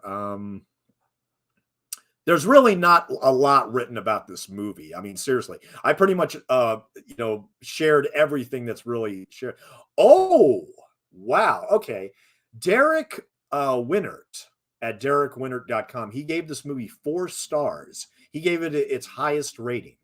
There is a fine mix of the personal and the political in writer-director Bernardo Bertolucci's distinguished, carefully studied inquiry into the use of terror by and against the state and sharply relevant comment on the then contemporary wave of Italian terrorist kidnappings. Fair enough. Tragedy of a Ridiculous Man is a beautifully constructed and exquisitely shot film, not this copy, but that raises important issues and refuses to provide easy solutions. It stars Ugo Tagnazzi, Anouk, Aimee, and Laura Moranti. Let's see. Tragedy of a Ridiculous Man that's about it. That's all he wrote. So he gave it 4 stars, but he said very little about it. There's a couple of Italian reviews here, but I think this might be Great Detectives. What? But there was, sorry about there's, I think there's one thing here. Huh. I thought that was something substantial, but apparently it isn't.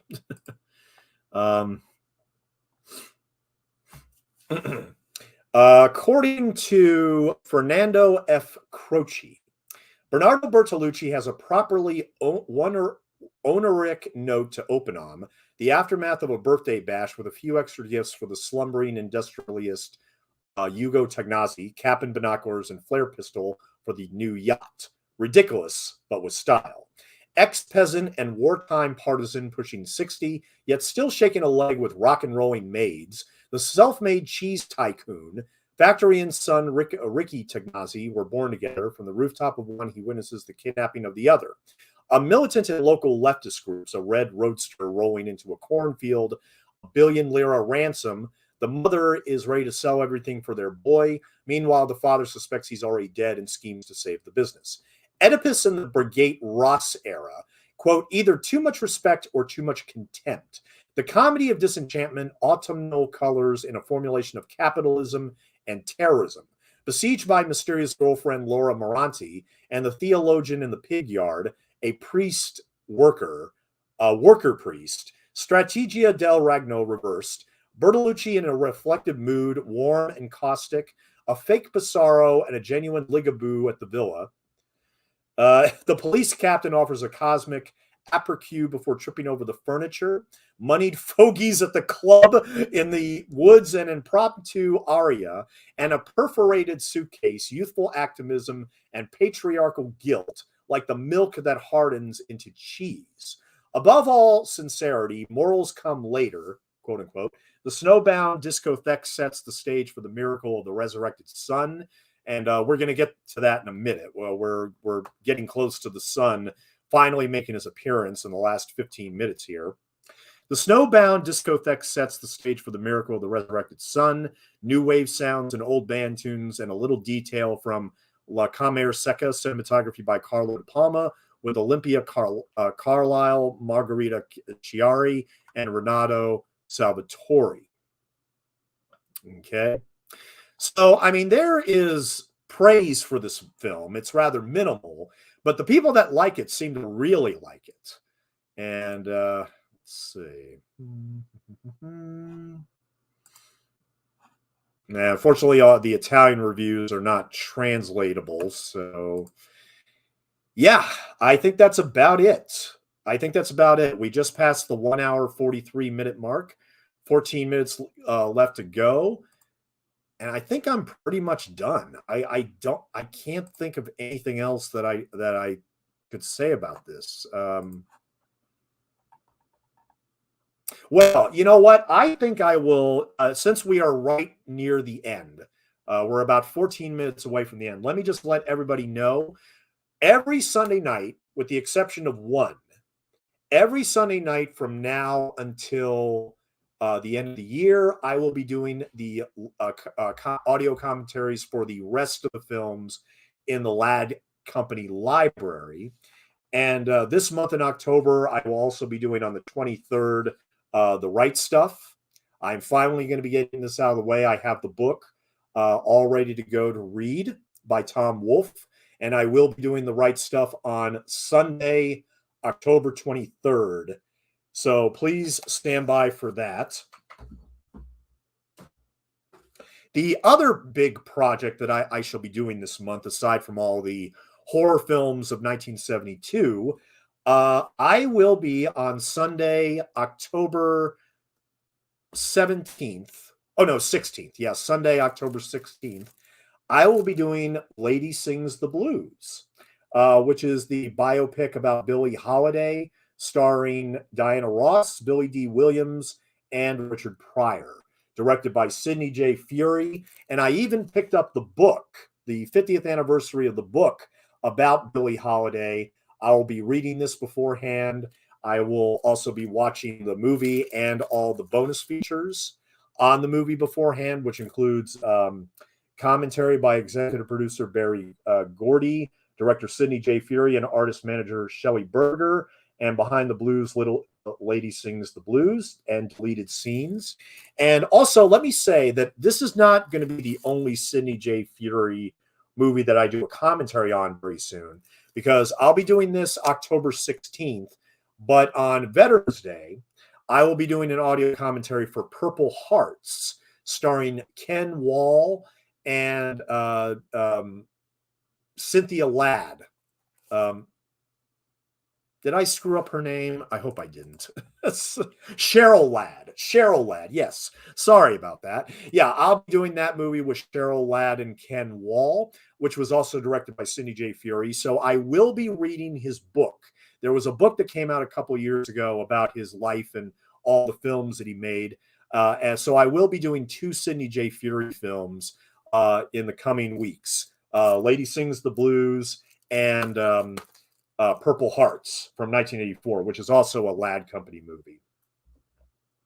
And among the horror films that we're going to be doing this year, I just want to share a couple of them. We'll be doing this movie with Shirley MacLaine, this pre-Exorcist movie called The Possession of Joel Delaney, based on the novel by Ramona Stewart. And this actually came out in 1972, right before The Exorcist. Not many people saw it, and I'm actually looking forward to seeing what this movie is like. This is the Via Vision Blu-ray that just came out a year or so ago. And I will also be doing this other film called Tam Lin, the only film directed by Roddy McDowall, his only film. This was the reason. This was the reason why he was not in the second Planet of the Apes movies, because he was busy directing this movie in Scotland.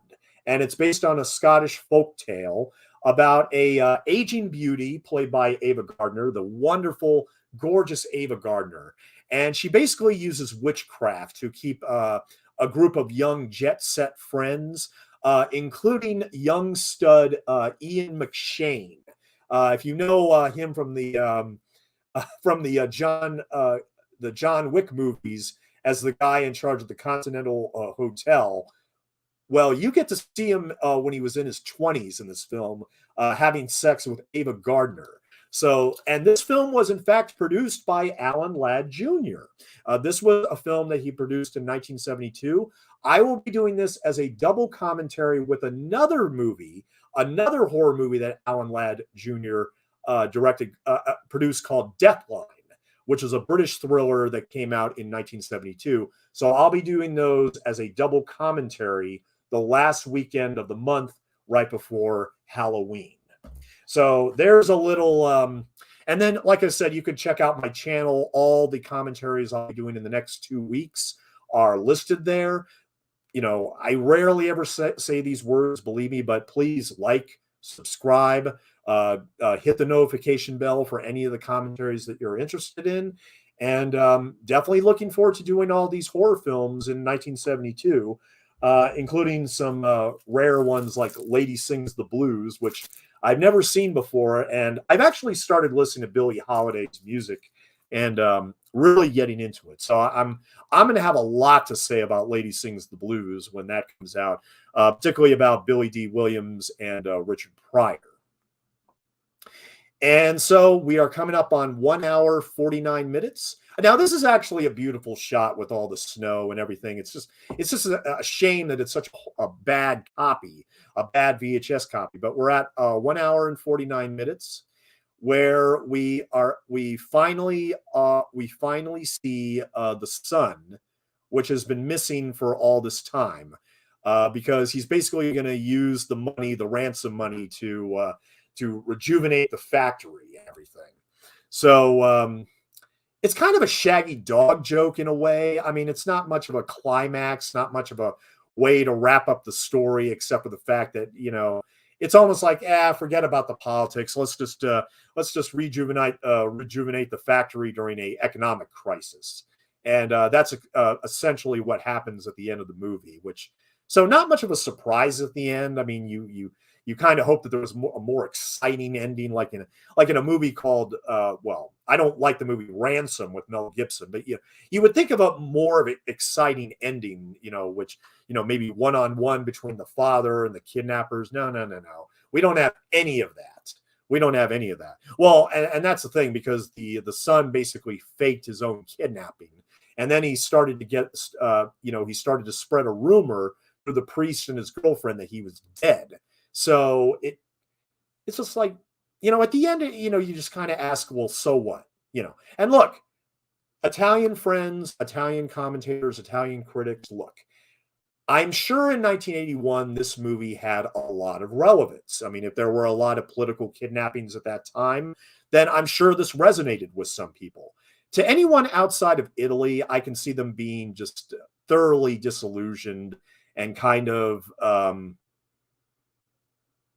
not stimulated at all by this movie. I mean, it just doesn't have much to it aside from a lead performance, which, here again, I think it's kind of muted by the disappointing story in general. But there are a few people out there, and I gave them all their quotes. They obviously like this movie a lot more, and I can imagine this film having some other friends in some other places aside from Italy. But unless you're a Bertolucci a completist, or even a Ladd Company completist, and I will say right now, I'm gonna make it very clear right now, like I did on my commentary for Looker, directed by Michael Crichton. if anybody would like this bootleg DVD of Tragedy of a Ridiculous Man, shoot me a direct message on Twitter or send me an email at stonegasman@gmail.com. Give me your address. I'll send it to you for free. I will send it to you for free. Hell, I'll even go further than that. If you want this and Looker, directed by Michael Crichton, I'll send them both to you for free. So, that's my offer. If you want this bootleg of Tragedy of a Ridiculous Man, just send me your address via Twitter or email, stonegasman@gmail.com, and I will go ahead and send it to you. I'll pay for the shipping. I'll pay for everything. You don't have to worry about a thing. So there's my offer to anybody who's actually made it to the end of Tragedy of a Ridiculous Man. So we are now at 1 hour, 53 minutes. Oh, God. And we got 4 minutes left to go. Of Tragedy of a Ridiculous Man.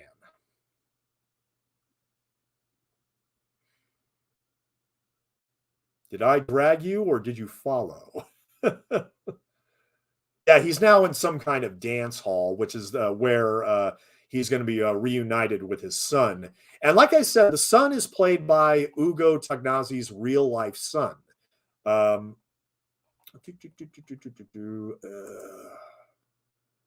Yeah, played by his real life son, who is Ricky Tagnazzi, who is still alive. He was born in Milan, Italy, in 1955. Actor and director known for Ultra, Canon and Verso, Making Love, and La Scorta. He has been married to Simona Izu since June of 1995. He was previously married to Flavia Toso. Let's see.